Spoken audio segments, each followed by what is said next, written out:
আজি কিছুদিন আগতে অৰ্থাৎ ফেব্ৰুৱাৰী মাহত মাননীয় মুখ্যমন্ত্ৰী ডক্টৰ হিমন্ত বিশ্ব শৰ্মা ডাঙৰীয়াই আমাক জনাইছিলে যে অসমত যিসকল বিধায়ক মন্ত্ৰীক নিজৰ নিজৰ ষ্টেচনত ষ্টপেজ লাগে আৰু যিসকলক লাগে তেওঁলোকক মানে মুখ্যমন্ত্ৰীলৈ পত্ৰ প্ৰেৰণ কৰাৰ কথা কৈছিলে আৰু মুখ্যমন্ত্ৰী ডাঙৰীয়াই সেই পত্ৰ ৰেল মন্ত্ৰালয়লৈ প্ৰেৰণ কৰিম বুলি কৈছিলে। সেইটোৰ আধাৰত আমি অসমৰ কেইবাগৰাকীও বিধায়কে প্ৰায় 52টা ষ্টেচনৰ কাৰণে আমি ৰিকুৱেষ্ট কৰিছিলোঁ, অনুৰোধ কৰিছিলোঁ।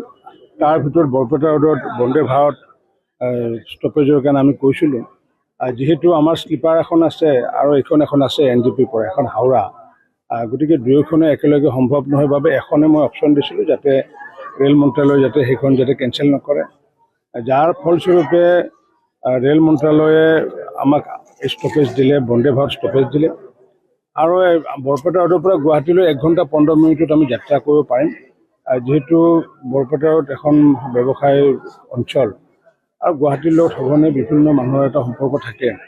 মই ভাবোঁ যে এই যাত্ৰা আমাৰ কাৰণে ব্যৱসায়ীসকলৰ লগতে যিসকল আমাৰ বিভিন্ন অঞ্চলৰ দাঁতি কাষৰীয়া, সৰভোগে হওক বা সৰুপেটা হওক বা অন্য প্ৰান্তৰ মানুহৰ কাৰণে এইটো এটা সুবিধা হ'ল।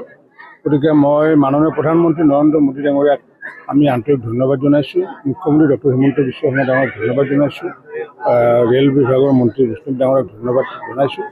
আৰু লগতে মই বৰপেটা ৰোডৰ বিভিন্ন দল, সংগঠন, অনুষ্ঠান প্ৰতিষ্ঠানকো মই ধন্যবাদ জনাইছোঁ, কাৰণ তেওঁলোকেও বহুদিন আগৰ পৰা এইটো মোৰ ওচৰত দৃষ্টিগোচৰ কৰি আহিছিলে, যাৰ ফলস্বৰূপে আমি এইখন আজি ষ্টপেজ আমি দিব পাৰিলোঁ। আগন্তুক দিনত আমি আশা ৰাখিছোঁ যে বন্দে ভাৰত যিখন হাওৰাৰ পৰা যিখন আহে সেইখন ষ্টপেজখন আগন্তুক দিনত আমি ৰখাৰ কাৰণে প্ৰয়াস কৰিম আৰু সেইখন হোৱাৰ পিছত আমি ৰাজধানীখনৰ আমি চিন্তা চৰ্চা কৰি আছোঁ। গতিকে এটা এটাকৈ ইতিমধ্যে সমস্যা সমাধান কৰি আছোঁ। আজি সৰুপেটাতো আমাৰ ষ্টপেজ আছে, পাঠশালাতো ব্ৰহ্মপুত্ৰমেলৈ প্ৰথমবাৰৰ কাৰণে ষ্টপেজ হ'বগৈ। দেওঘৰলৈ যোৱা সাধাৰণতে আমাৰ এইটো সুবিধা নাছিলে আৰু সেইকাৰণে দেওঘৰত যিহেতু আমাৰ বহু ঠাকুৰ অনুকূল চন্দ্ৰৰ যিহেতু বহু শিষ্য আছে, ভক্ত আছে, সেইকাৰণে সৰভোগৰ পৰাও অহা কাইলৈ দেওঘৰলৈ যোৱাৰ কাৰণে এখন ট্ৰেইন তাৰ পৰা ষ্টপেজখন ৰখা হৈছে।